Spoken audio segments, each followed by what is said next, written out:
Oke, Mas. Nah, ini udah banyak Mungkin banget nih, pertanyaannya dulu. teman-teman. Oke. Ya, jadi apakah kalau sudah sering peripheral eyes juga masih harus mirroring, Mas Riko? Nah, ini mungkin yang Perlu, pertama. Oke. perlu, tetap perlu. Oke. Saya baru praktek 2 kali mirroring, praktek self love dan jongkok. Ya, itu anti Kegel ya mungkin ya Mas Riko ya. Mm-mm. Hari ini menyadari tubuh lebih sehat dan lebih percaya diri. Oke, nah ini udah Mantap. praktek 2 kali nih Mas. Oke. Nah, mirroring udah jalan 19 hari nih Mas. Untuk Mm-mm. perkembangannya kayaknya belum tersadari. Tiap mirroring cukup disadari sensasi yang hadir aja. Oke. Untuk Betul. keseharian hunipol positif, itu bagian payudara kalau perempuan, sensasinya dada terasa Hangat, hangat nih Mas Riko. damai. Oke, Mm-mm. sensasinya Bener. terasa betul. Cuman nih Mas, katanya puting terasa geli dan puting bagian kiri sering terasa gatal. Nah, itu kenapa tuh Mm. Mas Riko? Nggak apa-apa. Itu biasanya Oke. tanda-tanda apa ya? Energi mulai bergerak. Karena biasanya kan stuck kan Ya, di oke. area tersebut. Itu wajar, sangat-sangat wajar. Oke. Nah, kalau ketika mirroring muncul sensasi seperti micro sleep tuh Mas Riko, itu gimana? Nggak apa-apa. Ya sudah, disadari saja, diterima saja. Nggak ada yang perlu ditolak. Jadi dalam mirroring tidak ada yang ditolak. Diterima semuanya.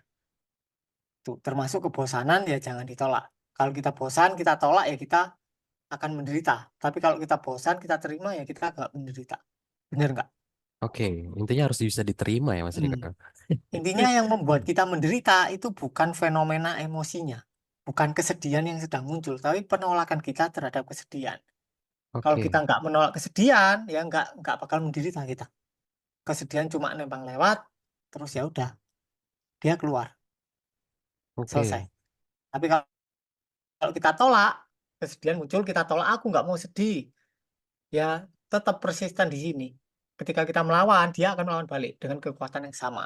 Akhirnya nggak hilang, malah tertahan di kesadaran kita. oke. Akibat penolakan tersebut ya. Ya, Oke.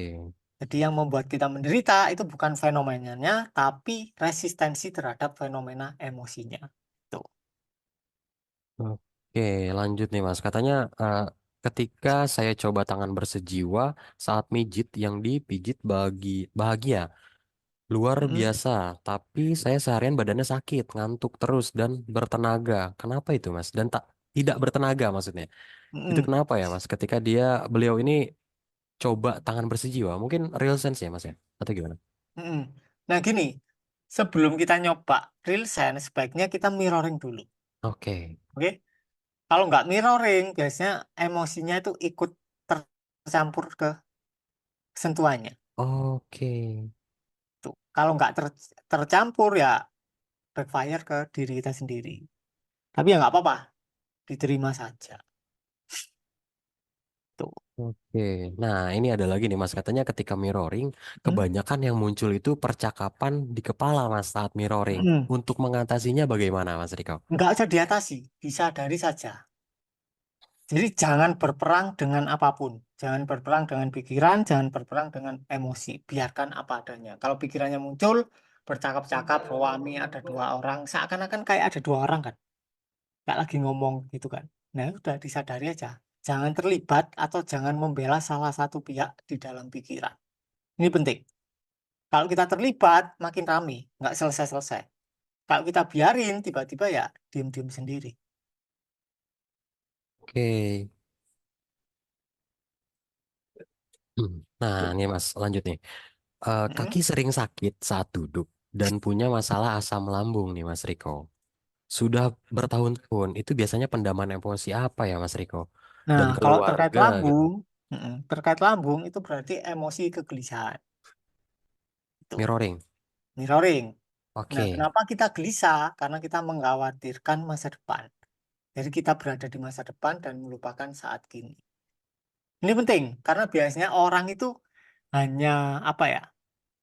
Hanya bermukim sebentar lah di kekinian, tapi mereka membangun rumah di masa depan ataupun di masa lalu. Bener nggak? Oke. Dari situ ya sudah pasti tambah menderita. Karena kehidupan itu ya saat ini dan di sini. Bener nggak? Iya. Nggak ada kehidupan di masa depan dan tidak ada kehidupan di masa lalu. Di masa lalu. Oke. Ya kan? Semua itu kan cuma memori dan gambaran di kepala kan. Yang benar-benar ada adalah saat ini. Bahkan masa depan yang kita harapkan terjadi akan dialami juga sebagai saat ini. Oke, Tuh. hanya visual aja berarti ya Mas Riko ya? Mm-mm. Oke. Nah, apakah perlu menggali perasaan-perasaan ya yang tadi ya? Tidak perlu ya seharusnya ya Mas Riko ya. Tidak Terima perlu. saja ya. Hmm. Oke. Jadi tidak ada perasaan masa lalu. Adanya ya perasaan yang sekarang ini. Yang kita alami sebagai nuansa ini. Jadi nuansa keseharianmu apa, ya itu pendapatmu. Kalau sehari-harimu kamu nuansanya marah atau nuansanya sedih, ya berarti pendapatmu itu yang paling dominan. Tuh. Oke.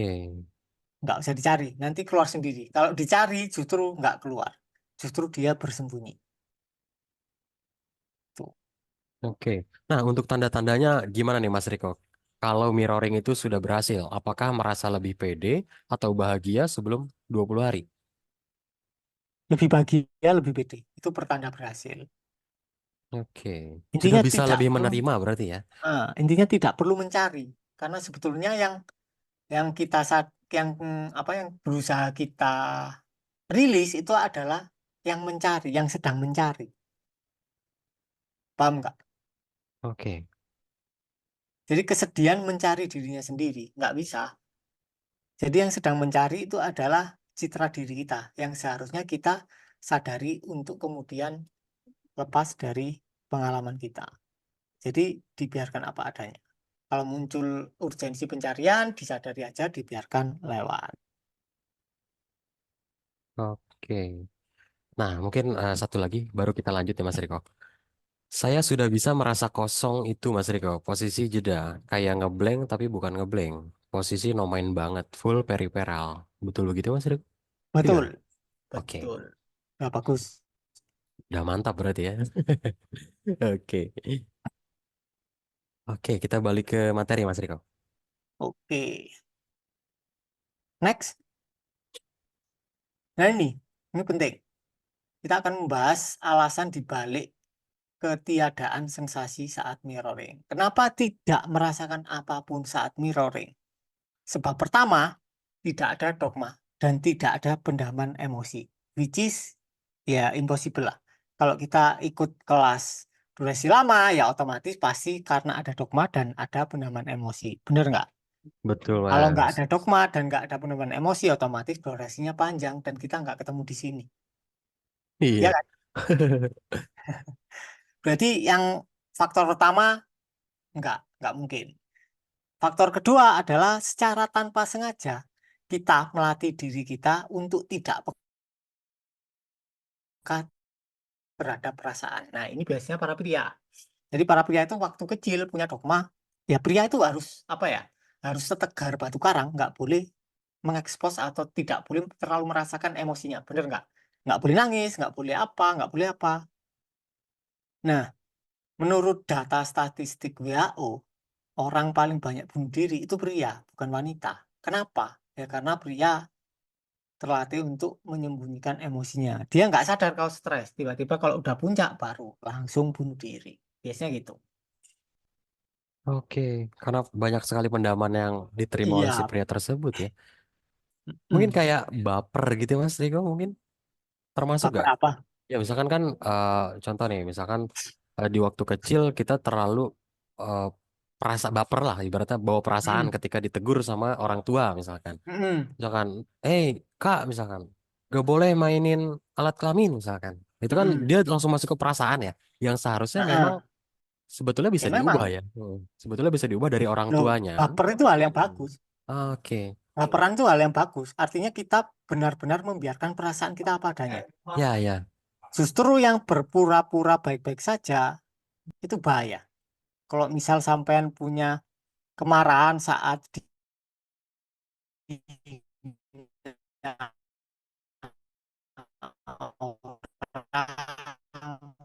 terus sampean berusaha baik-baik saja itu malah bahaya. Jadi oke, ketika kita dirasakan sensasinya, nge-freeze ya. ya nge-freeze Mas Riko. Jadi bedakan antara represi, ya. Jadi bedakan antara represi, ekspresi, dan menyadari. Jadi menyadari itu bukan kedua opsi ini, bukan ekspresi, bukan juga represi. Represi itu menolak, menolak keberadaan emosi. Kalau ekspresi itu kita berusaha mengekspresikan emosi. Nah, kenapa kok kita berusaha mengekspresikan emosi keluar ke orang lain, ke bantal, ke boneka, dan lain-lain? Karena kita ingin menghilangkan emosi yang ada, yang sedang terjadi di dalam tubuh. Benar nggak? Kalau kita Ya, nggak berusaha melenyapkan, ya kita nggak mungkin mengekspresikan, nggak mungkin merepresi. Ya kita sadari aja, dirasain, dialami ya kan. Tuh. betul. Oke. Faktor kedua adalah ketegangan tubuh yang konstan. Ini biasanya ketika pendamannya sudah terlalu banyak. Oke. Yang ketiga adalah pikiran yang ramai. Jadi kalau pikiran kita ramai, biasanya orang kan mengira, wah pikiranku ramai berarti aku harus perang lawan pikiran. Nah ini termasuk metode yang pasti gagal. Jadi kalau pikiran kita ramai, dibiarin aja. Biarin aja, rame ya udah dibiarin, nanti diem-diem sendiri. Kalau kita terlibat di dalam keramaian, kita berusaha melenyapkan keramaian, otomatis ya makin rame. Karena kita memberikan atensi kita ke pikiran kita yang rame. Yang sedang ramai ya. Oke. Iya, tuh. Oke, next.